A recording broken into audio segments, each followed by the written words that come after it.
Good morning, everybody. Today we're in Luke 19, and I just want to spend a couple of minutes looking at the story of Zacchaeus. I love this story.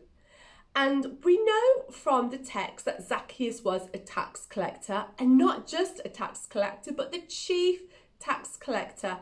This meant he would be both feared but also despised by people. He had an elevated position within society. He was a man of importance and wealth.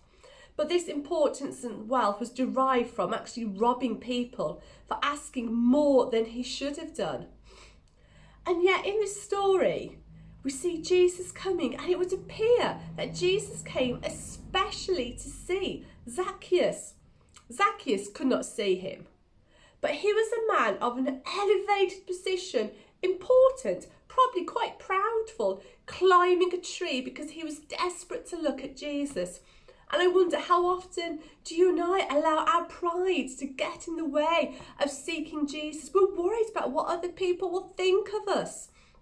But Zacchaeus wasn't concerned. He climbed this tree and Jesus called out to him. He said, "Zacchaeus, Zacchaeus, I am coming to your house for dinner." I love this. Jesus could have just spoken to Zacchaeus and said, "Zacchaeus, repent of your ways, become a follower." But no, Jesus wanted to have a relationship with him. He sat down, he had a meal with him, he spoke to him, he got to know him. And I think sometimes as Christians, we can forget to do this.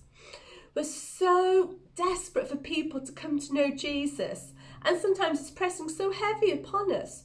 We leave that relationship part aside.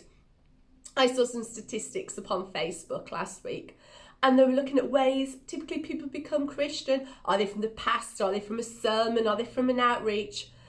Significantly, the highest number, more than 3/4 of people, came through knowing their friends, from their neighbours, from their relationship. Essentially, it came from those people they had a relationship with. And we see Jesus doing the exact same here. He was forming a relationship with Zacchaeus. Zacchaeus was so important to him. He came to Jericho. It was so important to him. He spent time with him. And Zacchaeus, often, I guess, like you and I, feel unworthy. We don't feel good enough to be in Jesus' presence. But Jesus says, "You are good enough. You are important. I've come to speak to you." And I love that he called Zacchaeus by name. He didn't go, "You man in the tree, come down here." He called him Zacchaeus by his name.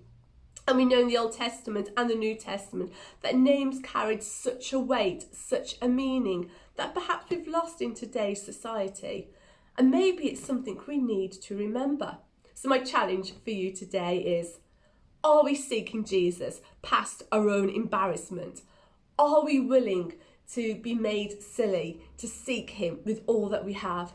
And secondly, are we making relationships with those around us?